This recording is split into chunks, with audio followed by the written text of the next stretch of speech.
laid it down like a crate of eggs.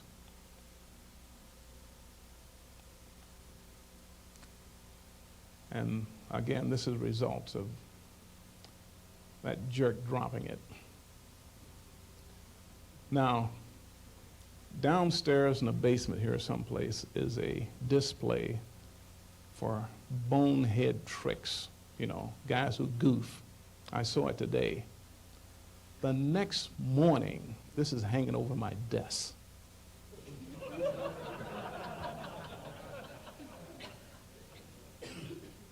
They must have worked all night on it. And it has some subscriptions like bye-bye, poor me, or whatever. But the inventiveness of the GI is limitless.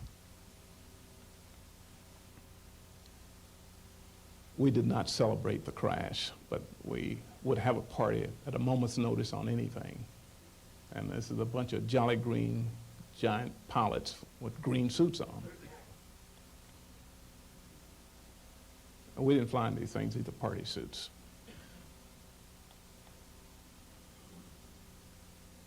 We had a Coast Guard exchange officer with us. And of course, again, anything would start a party. This guy's in here in a full dress uniform in the middle of Vietnam at a party. We thought it was perfectly natural and normal.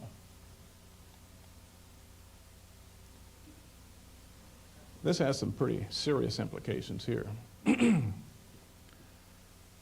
This represents the number of pickups that we made, this squadron made during the Vietnam War. And you see, in '66, there were only 7.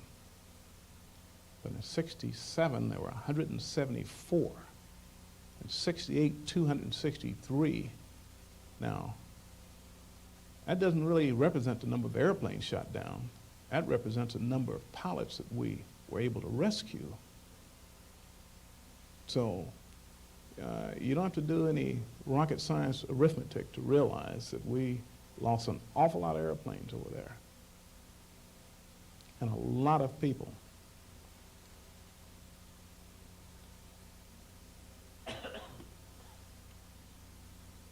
Beautiful country. This is the beach up near Hue. If they weren't shooting at you. Just prior to leaving, I took my trusty camera and I said, I want to have something to remember this place by. So I flew a couple of missions and I began taking pictures of things I didn't understand what they were, but they looked beautiful to me. This is a temple complex up there north of Hue. I have never seen this in any geographic magazine, anything else. And there are several of them, and they are just absolutely beautiful. You see, these are statues standing out in that courtyard. And to this day, I don't know what it is or what it represents. But again, a beautiful country, and perhaps someday I'll see something to explain to me what it is.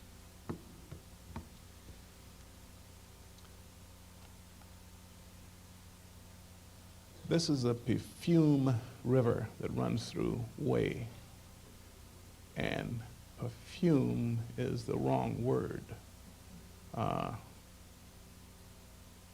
The bouquet was overcoming even at 1,000 feet. I mean, it was bad.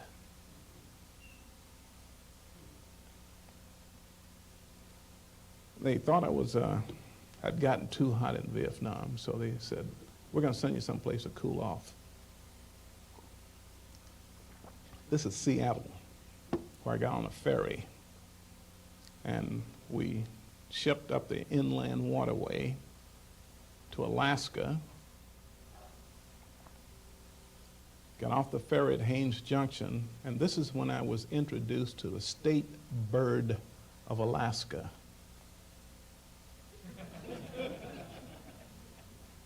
You know, people have the wrong idea. They think all that snow and ice up there wouldn't be mosquitoes. I mean, these guys, you can survive the cold, but you may not survive the mosquitoes. I mean, they come in clouds. And it got so bad, I had to wear a head net. Off and cutters, none of that stuff worked. I learned not to eat chocolate because somehow that is exuded through the skin and they come after you. So for those of you who want to go to Alaska, be prepared for the birds of paradise. This is just outside Anchorage across Cook Inlet. That's Mount Spur. And that is steam coming out of the crater. Now, I came from the jungles to this.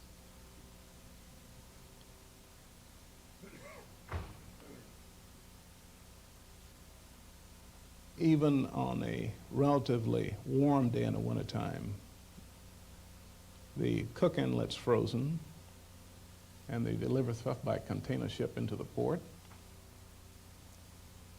This is the same helicopter you saw in Vietnam, just a different color scheme.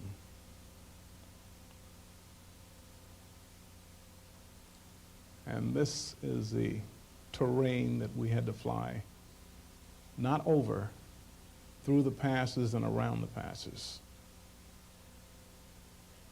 It was awesome.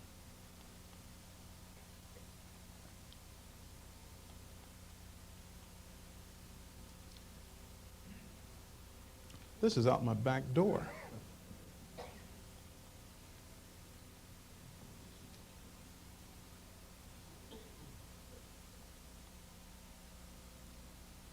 I guarantee you, in a very short period of time, you have a totally different mindset. Mount McKinley, or Denali as the natives call it.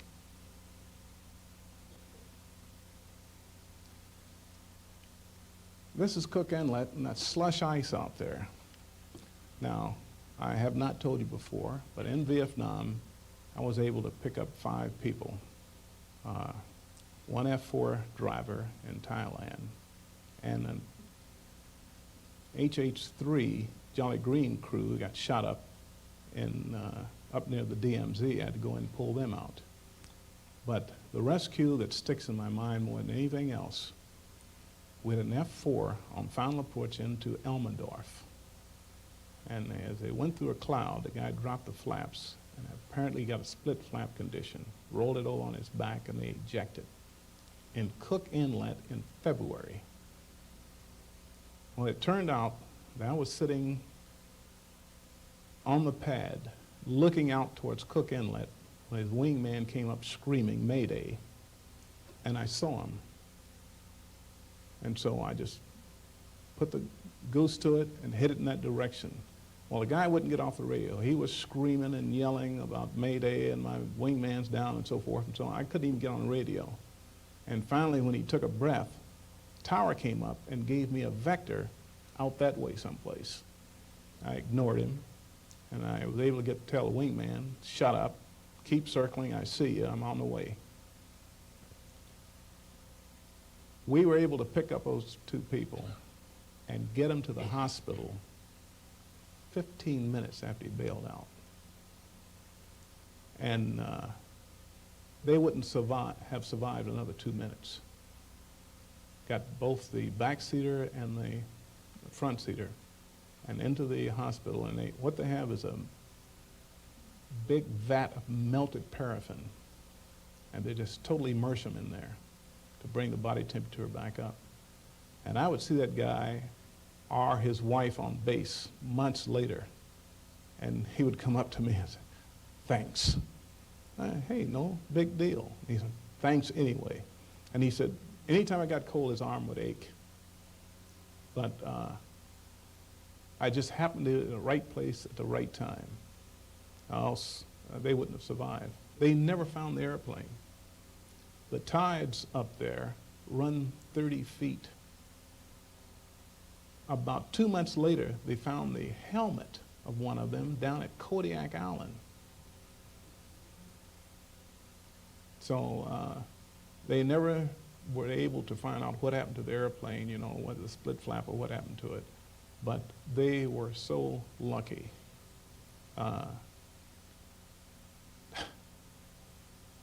The DFC I got in Vietnam doesn't compare to feelings I got about picking up those two guys. If you look carefully going through this pass of the helicopter in front of me,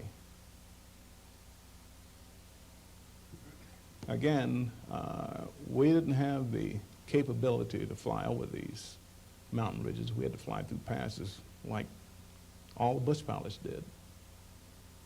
You fly to your right side, and I fly to my right side, and nobody flies down the middle.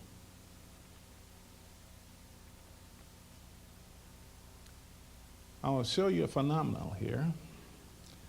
Now, you think all mirages happen in the desert. Well, the Arctic, I guess, is a desert, you know, that area of limited precipitation. This is up south of Fairbanks. There are no mountains in this area. To prove it, I'll make the mountain grow.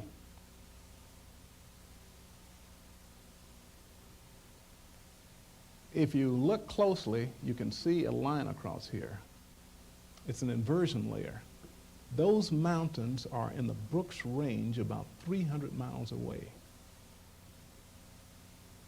The inversion layer is acting like a mirror. And it was just something I happened to see one day while flying. I said, look at those mountains. And I could move the airplane up and down and make them grow or shrink.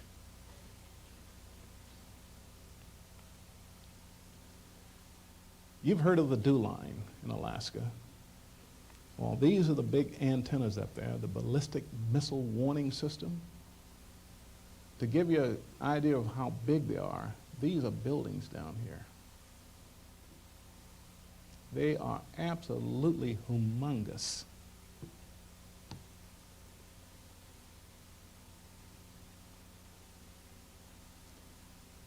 If summer comes on Sunday up there, you have to decide whether you're going to go fishing or play golf or whatever. You talk about cabin fever. Once summer comes, you run yourself ragged. Remember, in the wintertime, you may have only about daylight from about 8 to about 2:30. It's dark again. But in the summertime, it's light at 3, 4 o'clock in the morning. So the first few days and weeks, you know, you try to stay up with the sun, and after a while, you're so tired you can't understand what's going wrong. And you're trying to live 24 hours a day. So I never really understood what went on in your mind and body, but take a look. Downtown Anchorage. This is about 3 o'clock in the morning. Never quite gets dark. You see those lights way out there in Cook Inlet? Those are oil drilling rigs, and they're flying the gas. They're burning off the gas. But again, if you look closely, you can make out things here in the foreground. All that sunlight, the dandelions get huge. I mean, they are humongous. But again, you're out there looking at anything green and growing. You're so tired of ice and snow that you're looking at anything. This is not cotton in Alaska. It's a plant that looks like cotton.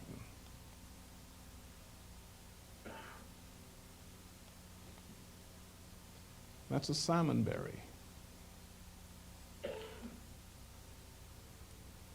Not corn growing out of the ground, something else up there. The common everyday poppy.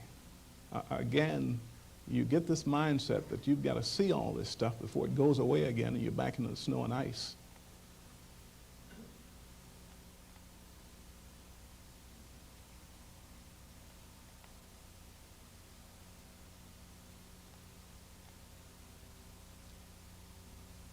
When summer comes, it means that you can no longer travel. The whole country up there is practically a swamp during the summertime. The only time you can really travel over land is in the winter when everything is frozen like concrete. So once summer comes, you've got to do something like put PSP down to land. Because right around the corner, you're back into winter again. Now, someone dreamed up a mission for us that theoretically, hypothetically rather, an airliner had gone down on the ice north of Point Barrow in the Barents Sea, and they had to be rescued in a hurry. So they dispatched us to go to Point Barrow, helicopters, to simulate a rescue mission. Off we go. Through the passes again. Really white out.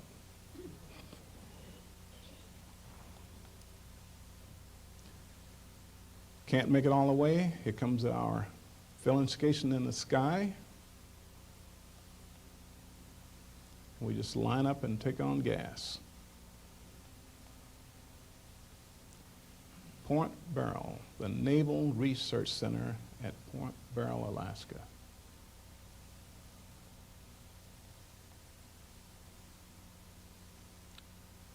Those were sleeping quarters. Now, after this long day of flying, I wanted to relax. So I went to the Class 6 store and got a six-pack.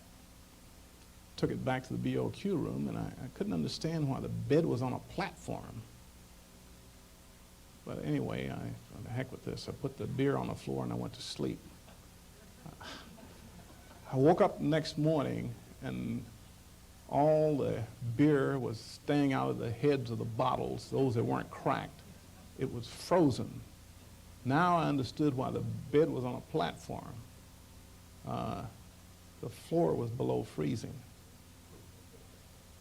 I won't discuss the sanitation devices that they had to have up there, because you can visualize a sewer system is not going to work at 40 below zero.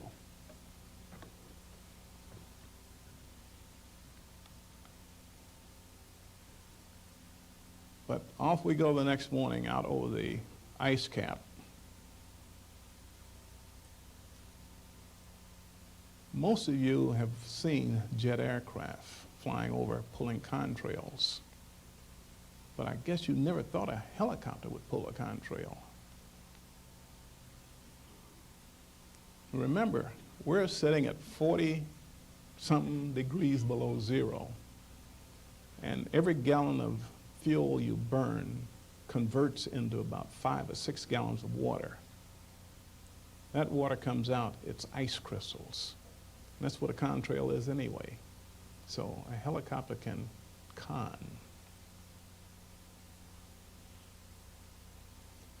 You see the pressure ridges in the ice cap? 200 miles later, we descend and land on a designated spot to simulate this rescue.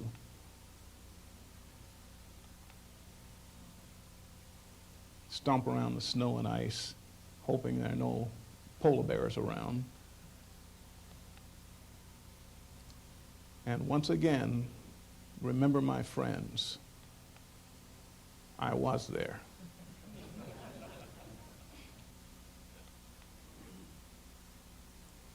Somewhere along the way, we've got to get out of here. So this ends a mission.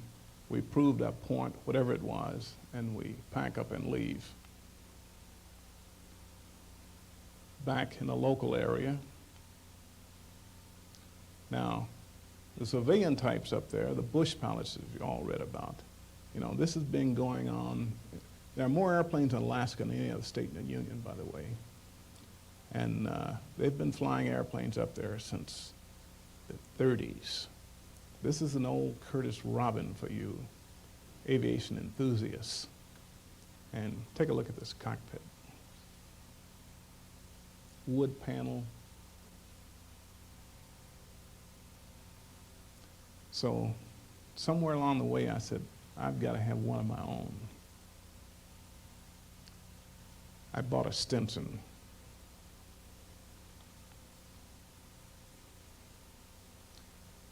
he's out in California, but my 25-year-old son is that little guy there. Now, for you non-ski flying types, remember, there are no brakes on skis. So when you land, you better make sure that you can get this thing stopped at the end of the landing roll. And if you're taxiing, make sure that you can stop before you hit the gas pump or anything else is in the way. Once it gets moving, it's going to keep moving until the friction against the snow allows you to stop. One way of doing it, of course, is to yank back on the yoke and dig the tail wheel in.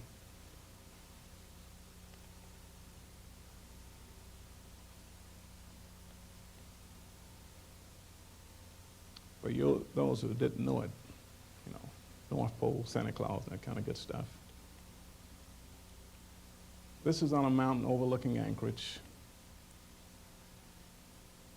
I am looking south. I want out of here. I want to go to a place where they don't even know what a snow shovel is. So sooner or later the calendar turns, the clock turns, and they say, you can leave. You can get out of here and go to the lower 48. But before I go, I want to take some of this. No, this is a sluice box clean out there in Alaska. It didn't belong to me. And this is when gold was selling for $35 an ounce.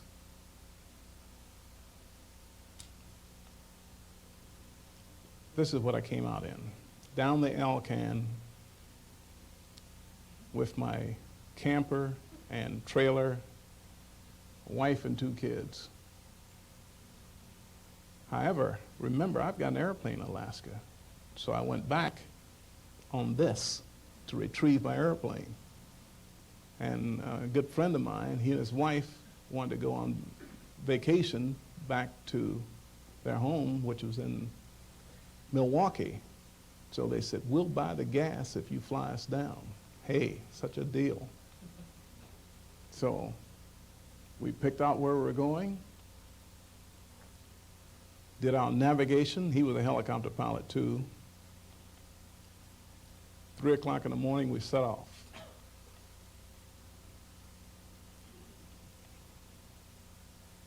Yellowknife.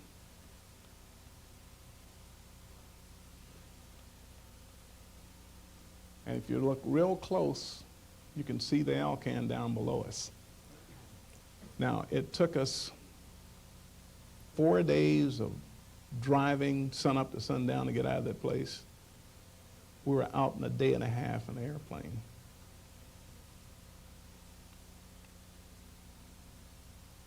Milwaukee, put them out, and I continued from there to California. I took a job with a company, and I was using the airplane for travel, but the Stinson was much too slow. So, put it up for sale on Trade a Plane. Guess what? A guy from Alaska came down and bought it. And he called me and he said he wanted to buy the airplane. I said, you don't know what this airplane looks like. But I said, there is a AI mechanic there in Anchorage who's worked on it. Why don't you call him, here's his number, and talk to him before you come down. He said, okay. Half hour later, he called and he said, I'll be there tomorrow night. Bob Cowart must have told him it was a good airplane. But I had never seen this airplane fly. I'd always been in it.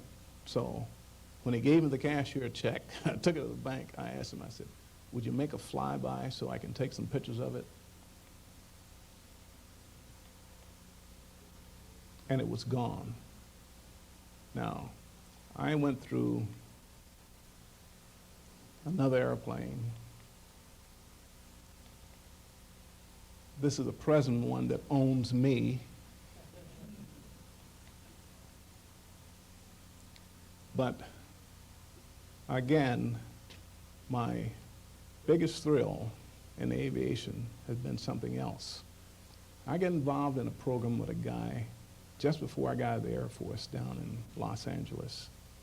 And you'll see him, and I'll tell you his name a little bit later, in which he went into high schools and said, hey, let me have the students that you've given up on, the ones who are not going to make it, and I want to introduce them to something else. And we call this program Education Through Aviation. And this is what we did. We said, if you show up for ground school on Thursdays, you can fly on Saturdays. No ground school, no fly.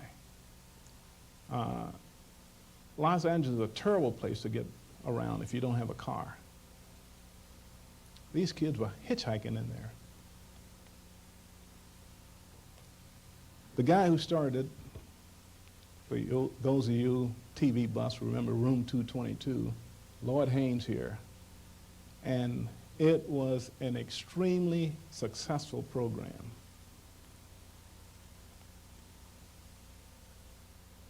The same kids who couldn't hack it in high school turned out to be hacking it in this program, so much so they went back to high school and were able to hack it there also. The same kids who were outside looking in got involved in something that taught them how to read, write, and count the money. And it kind of turned them around like it turned me around.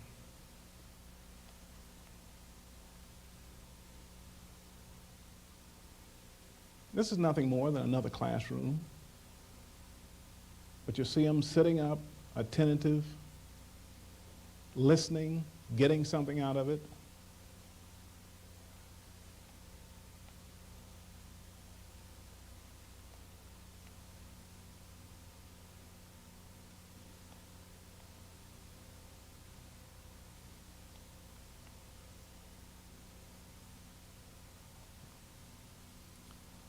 This is their words. These words we write at the end of the day, we hope our thanks they will convey to you who have brought us on our way to learn more through ETA, Education Through Aviation. Graduation class. Now, you know, I'm at the end where I can say, been there, done that, but I look at stuff like this and I said, I've been there, I've done that. And basically that's it.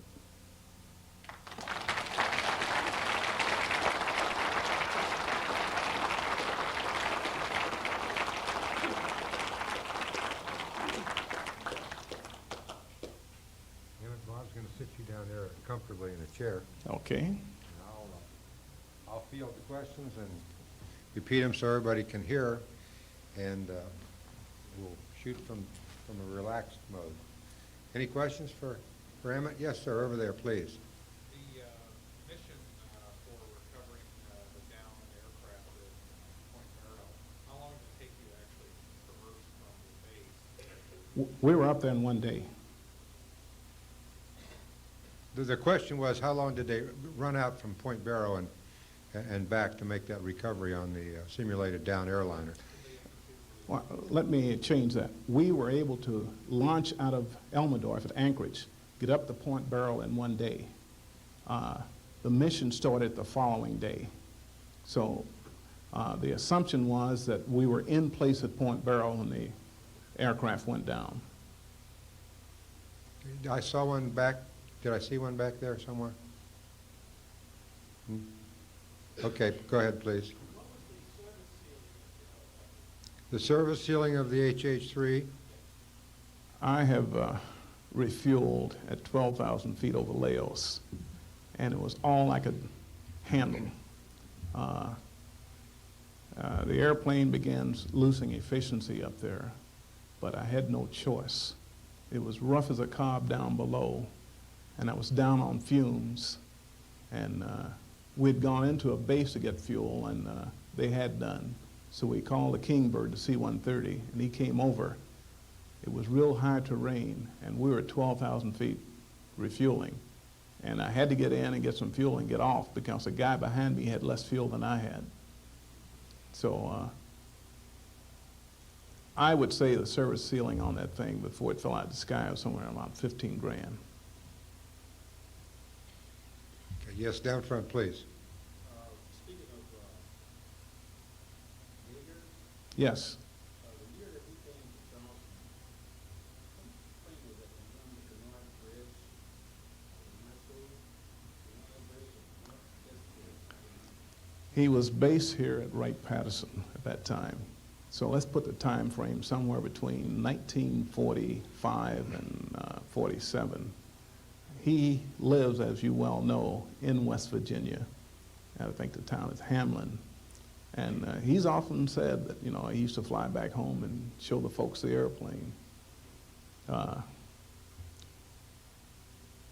Remarkable individual. Fearless. Has done it all. And perhaps one of the most precise pilots in the world. Let me tell you a story. And this is from another guy at the reunion last month. We were talking about our favorite subject, Chuck Yeager. And he said, one day he came in and said, get the Jeep, I want to go back out to the runway. And he said, okay. In fighter bases, they have what they call mobile control. They have a guy sitting in a little shack near the end of the runway. He's got one mission: prevent fighter pilots from landing gear up. And so you have a guy out there in this little shack that watches every fighter land, and with a flare gun, so that some guy comes in, forgets a gear, you fire the flare and tell him to go around before he lands gear up.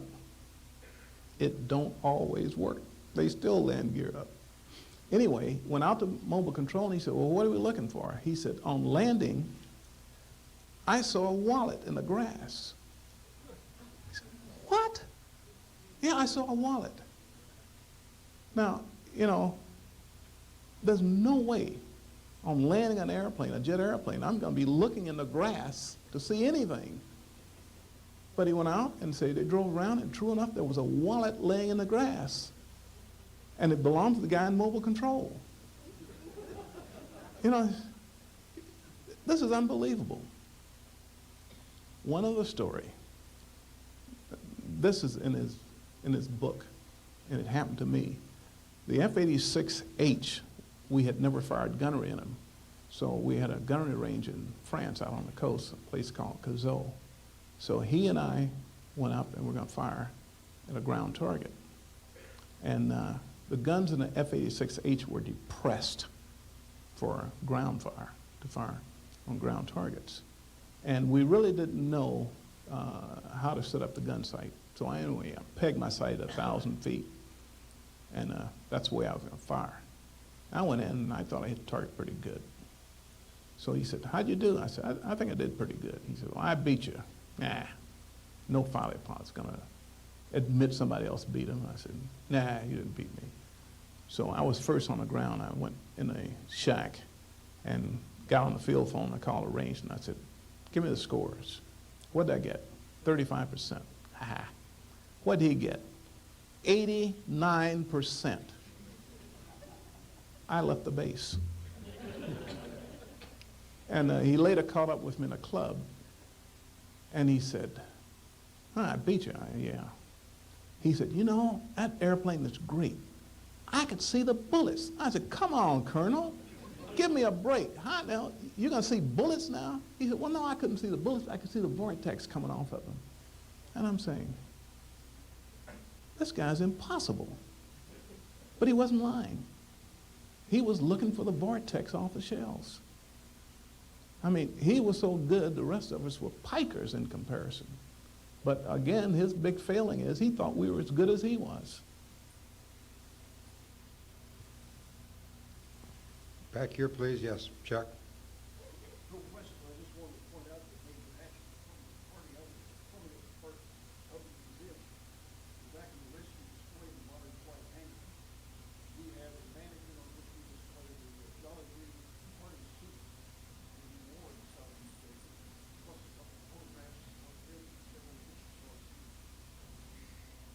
He's probably the guy that was painting those green footprints on the floor back there, too. Yes, please, back there.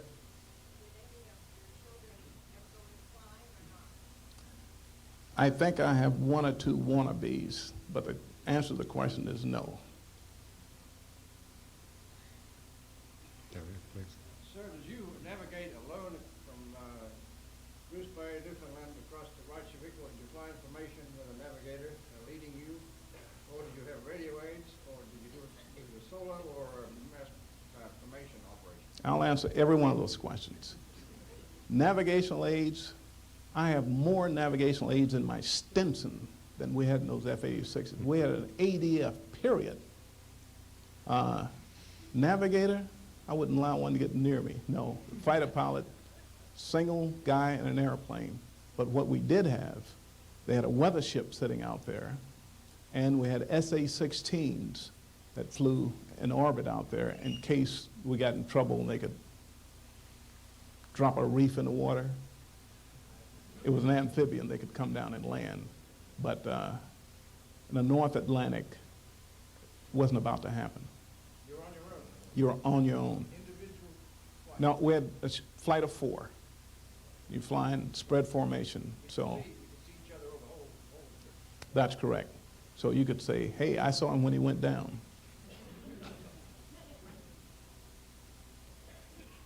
Any more? When you were in Alaska, how did you keep your oil from The birds in Fairbanks were hangered on alert up there. At Almendorf, they're sitting on a ramp, but we're using turbine oil, and it is less than 5 weight. I mean, it is water, so it did not congeal. Now, in my Stinson, I drain the oil and take it home, put it on the radiator.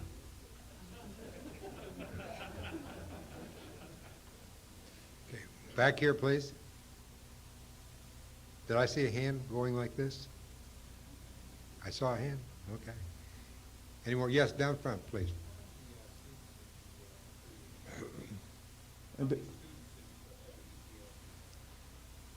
we had, I believe, about, we put through 3 classes while I was down there. Class ran about a month. And what it did, no miracle, I think we built self-esteem in those kids and told them they could succeed in something. Now, we ran a class out at Palm Springs, had a little kid out there, a little Mexican kid with a hair lip. And I know that he had been browbeaten and everything else. But for some reason or another, he took to the E6B. He could spin that wheel and work at E6B better than anyone. He'd be practically standing on a table. You know, I got the answer. It turned out that we had a surgeon who was involved in that effort. And he took a look at it and said, I think I can straighten that lip out for you. And he was able to get some surgery, straighten his lip out. And it just turned him around. He was able to succeed in something. Okay, any more? Any more? Going, gone. Emmett, it took you a long time to get back here since 1950, but we're glad you made the journey. It's a long way. You came from a circuitous route to get back home again, and we'd like to give you a token of our appreciation and a memento of your evening with us here. Thank you. Thank you.